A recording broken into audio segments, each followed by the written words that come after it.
populaire occitane, accélérateur de projet, vous présente l'interview Objectif News de 18h. L'aéroport Toulouse-Blagnac vous présente l'interview Objectif News de 18h.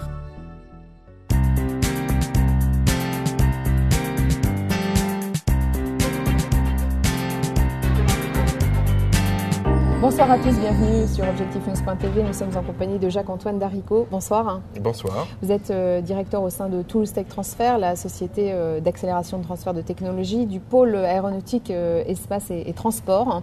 Très prochainement, vous allez présenter deux projets importants de Toulouse Tech Transfer au sein d'Aéromart, qui est le grand salon, le grand rendez-vous de l'industrie de l'aéronautique. Oui. Est-ce que vous pouvez nous dire quelques mots sur ces projets très importants pour vous ? Donc effectivement, nous allons participer à ce salon Aéromart qui est pour nous une bonne occasion, une excellente occasion de présenter les aspects recherche en Midi-Pyrénées et de montrer des exemples de transfert de technologie, puisque c'est la mission première de Toulouse Tech Transfer, de faire des transferts de technologie entre les laboratoires de recherche publics et les entreprises. Et nous allons présenter dans le cadre de ce salon Aéromart un certain nombre de technologies applicables, sorties donc des laboratoires de recherche publics et applicables à l'aéronautique, et en particulier deux transferts qui sont en cours actuellement, et donc ils vont être présentés par les laboratoires et l'entreprise correspondante. Les deux transferts en question, les deux projets, il y en a un qui est un projet de scanner en 3 dimensions qui va être utilisé par l'aéronautique, donc Airbus en particulier, et un autre... Quelle entreprise ? C'est l'entreprise Numéo, pardon. L'entreprise Numéo. Et le deuxième projet... Parce que Numéo est déjà sur le développement de scanners. Quelle est la spécificité de ce programme ? Numéo est effectivement une société qui fait des scanners en 3 dimensions et se trouvait confrontée à une problématique de pouvoir scanner des objets de très très grande dimension. Leurs produits étaient optimisés pour des volumes de 1 à 2 mètres cubes en gros. Et quand il s'agit d'aller scanner par exemple l'aile d'un avion ou sur des distances beaucoup plus grandes, ils avaient un souci de précision. Et ils avaient identifié, dans le cadre d'un laboratoire, le LAS en particulier, donc le laboratoire du CNRS, une technologie qui leur permettait de résoudre ce problème-là. Et donc c'est typiquement ce genre de programme qu'on peut faire.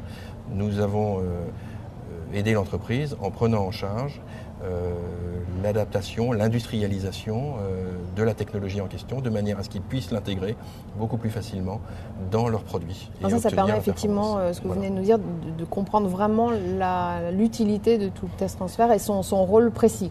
Voilà, exactement. Vous êtes à l'interface. On est à l'interface entre les deux.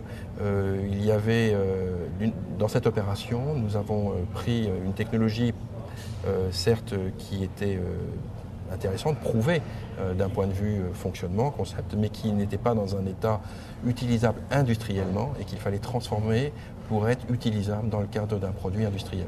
Voilà. Et ça permet de prendre en charge de notre côté une part du risque technique, puisqu'il y a des difficultés qu'il va falloir résoudre, et puis une part du risque financier et technique, puisque l'entreprise, donc Numéo en particulier, nous allons passer avec elle une licence d'utilisation du résultat qui fait qu'elle nous remboursera en quelque sorte en fonction des résultats commerciaux et si elle vend beaucoup de produits, ce qu'on espère. Partager le risque. On va partager le risque et on sera remboursé effectivement de cette manière-là. Voilà. Il y a un autre projet donc, que vous présentez à Aéromart, c'est un drone. Voilà, un autre projet, c'est un drone. Nous travaillons effectivement beaucoup sur les drones, puisqu'il y a une activité relativement importante en termes de drones du côté des laboratoires de recherche. Il y a plusieurs laboratoires de recherche, que ce soit à l'ISAE, que ce soit à l'ENAG, etc., qui font des travaux sur les drones. Et donc là, il y a un drone qui intéressait particulièrement une société. La société, c'est la société Survécopter, une filiale du groupe Cassidian. C'est un drone tout petit, petit, capable de fonctionner dans un bâtiment, capable de rouler sur les murs, de rouler au plafond ou au sol, et donc très robuste. Et là, pareil, ce qui sort du laboratoire, c'est un drone avec ils ont démontré le concept, le fonctionnement, etc. Donc extrêmement intéressant, mais fabriqué par un laboratoire j'exagère un peu, mais pas trop, presque avec des bouts de scotch, mais qui marche très bien. Et il faut en faire un produit plus industriel, plus léger, plus performant d'un point de vue résistance mécanique, etc. Et ça, c'est l'opération que nous faisons et que, pareil, de la même manière, nous allons transférer à l'entreprise dans les mêmes conditions, avec une licence d'utilisation derrière. Et donc voilà, ça nous permet d'aider les laboratoires à valoriser vraiment les résultats de leur recherche. Quel est le budget dont vous disposez au sein de Toulouse Tech Transfer pour ce qui concerne précisément l'aéronautique ? Alors, à Toulouse Tech Transfer, nous avons un financement qui nous a été octroyé de 70 millions d'euros. Dans le cadre des investissements d'avenir. Hein. Dans le cadre 70 millions d'euros qui sont pris dans le cadre des investissements d'avenir, qui sont pour une durée de 10 ans, effectivement. Et pour lesquels ce fonds doit être utilisé pour les projets de maturation, comme par exemple les 2 projets que j'ai indiqués. Alors il n'y a pas une dotation en disant on fait tant de millions pour l'aéronautique, tant de millions pour la santé, tant de millions pour les autres technologies. Ce qu'on peut dire très grossièrement, c'est qu'il y a 2 activités, 2 sujets principaux aujourd'hui qui se trouvent à Toulouse Tech Transfer. C'est la santé et tout ce qui est les sciences de la vie. Et puis aéronautique, transport, espace, qui est la partie dont je m'occupe. Et aussi un peu tout ce qui est sciences de l'ingénieur. Et en gros, ce qu'on imagine, en nombre de projets, on va être un tiers.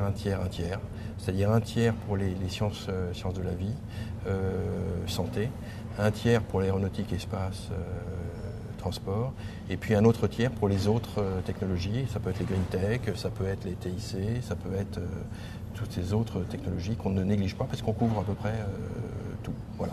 Jacques-Antoine Darricot, est-ce que vous pouvez nous préciser votre parcours ? Vous avez été chez Astrium pendant longtemps ? Oui, alors effectivement, j'ai été Astrium pendant plus de 12 ans. Après Astrium, j'ai participé à une première création de start-up. Vous étiez ingénieur ? Oui, je suis ingénieur électronicien d'origine. Donc avant Astrium, je suis passé quelques années chez Alcatel dans la partie télécom. Donc après Astrium pendant plus d'une douzaine d'années. Chez Astrium, je me suis occupé de quelques programmes. J'étais en particulier directeur de programme du segment Sol Ariane 5. Ensuite, je me suis occupé de satellites segment Sol, toujours à côté du Sol. Voilà. Après, j'ai participé à une première création de start-up. Et puis j'ai créé ma propre start-up également, dans le domain des télécoms dans les pays en voie de développement, que j'ai arrêté au bout de quelques années. J'ai fait, à la sortie de ça, je suis revenu dans le salariat, puisque j'ai été directeur régional de la société Sonovision pour la partie région sud, et à ce titre-là, en tant que sous-traitant d'Airbus de premier niveau, toute la partie de documentation en fait, voilà, que j'ai quitté l'année dernière pour venir aider à la création de Toulouse Tech Transfer. Et donc vous avez rejoint Pierre Dufresne. Et donc j'ai rejoint à sa demande Pierre Dufresne qui m'a demandé de venir l'aider à créer cette nouvelle aventure qui est cette création et cette société d'accélération de transfert de technologie. Merci à vous. Voilà, merci.